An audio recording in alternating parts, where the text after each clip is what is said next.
ആയുഷ് ആരോഗ്യ വണ്ടിക്ക് നമ്മൾ ഇതിവിടെ ഇന്ന് സ്വീകരണം നൽകുകയാണ്.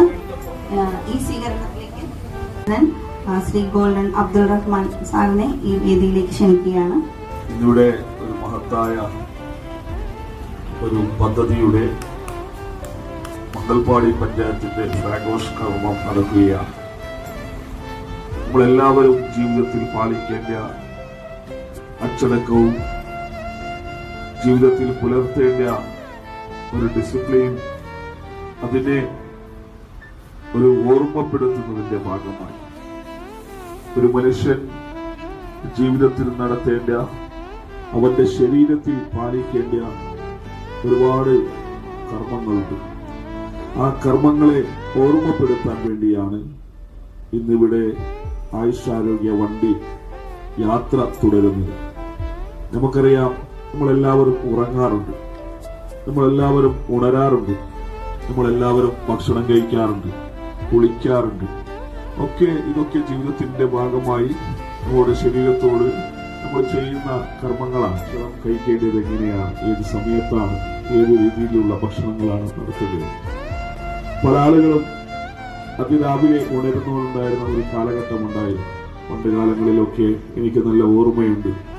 സുബൈ ബാങ്ക് കൊടുക്കുമ്പോൾ വീട്ടിലെല്ലാവരും ഉണരും. ആ സുബൈ ബാങ്കിന് ഉണർന്നാൽ വീട്ടിലെ ചട്ടിപ്പാത്രത്തിന്റെ ശബ്ദങ്ങളുമൊക്കെ കേൾക്കുന്ന ഒരു കാലമുണ്ടായിരുന്നു. ആ കാലത്തിനൊക്കെ മാറ്റം സംഭവിച്ചു. ഒരു കാലമുണ്ടായിരുന്നു, ഇശാ നിസ്കാരത്തിന് ശേഷം 10 മണിക്ക് ശേഷം ഒരു വീട്ടിലും ആളുകളെ ഉണർന്ന് കാണുകയില്ലായിരുന്നു. അങ്ങനെ രാത്രി പെട്ടെന്ന് ഉറങ്ങുകയും അതിരാവിലെ ഉണരുകയും ചെയ്യുന്ന ഒരു കാലം നമ്മുടെ ഈ നാട്ടിലെ മുഴുവൻ പ്രദേശത്തും ഉണ്ടായിരുന്നു. പക്ഷെ അതൊക്കെ മാറി രാത്രികാലങ്ങളിലെ ജീവിതം വൈബായി തേടിപ്പോകുന്ന ഒരു സമൂഹം, രാത്രികാലത്തെ ആ ഒരു ജീവിതത്തെ പ്രണയിക്കുന്ന ഒരാളുകളായി നമ്മുടെ പുതിയ തലമുറയിലെ ആളുകൾ മാറിയിരിക്കുകയാണ്. ഞാൻ തന്നെ ഉറങ്ങുമ്പോൾ പാതിരാത്രി 2 മണി ശാശ്വതമായ പരിഹാരം കാണാൻ കഴിയും. അതിന്റെ ഒരു ബോധവൽക്കരണം നടത്താൻ വേണ്ടിയാണ് ഇന്നിവിടെ ഈ ഒരു ആയുഷ് ആരോഗ്യ വണ്ടി നമ്മുടെ പഞ്ചായത്തിൽ എല്ലാ മേഖലകളിലേക്കും പോകുന്നത്. എങ്ങനെയാണ് ഉണരുക? അത് പ്രിയപ്പെട്ടവരെ, ഉറക്കം ജീവിതത്തിന്റെ പ്രധാന ഒരു ഘടകമാണ്.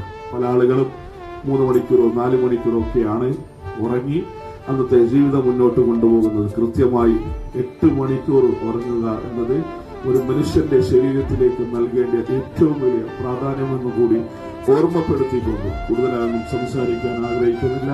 പരമാവധി ഭക്ഷണത്തിൽ നമ്മുടെ കൃത്യമായ ഒരു ടൈം ടേബിൾ ഉണ്ടാക്കി നമ്മുടെ രോഗത്തിൽ നിന്നും മുക്തി നേടുക എന്ന് മാത്രമല്ല, ദൈവം തന്ന ഒരു ജീവിതം, രോഗങ്ങളില്ലാത്ത ഒരു ജീവിതമായി എല്ലാവിധ ആശംസകളും നേർന്നുകൊണ്ട് ഞാൻ നിർത്തുകൊടുത്ത് മഞ്ചേശ്വരം മണ്ഡലത്തിലേക്ക് എത്തിയിരിക്കുകയാണ്. മഞ്ചേശ്വരം മണ്ഡലത്തിലെ മംഗൽപാടിയുടെ എല്ലാ വാർഡുകളിലേക്കും ഇതിന്റെ ബോധവൽക്കരണം എത്തിക്കുന്നതിന്റെ ഭാഗമായിട്ടുള്ള മംഗൽപാടി പഞ്ചായത്തിന്റെ വാഹനത്തിനുള്ള ഫ്ലാഗ് ഓഫ് കർമ്മമാണ് ഇവിടെ നടത്തുന്നത്.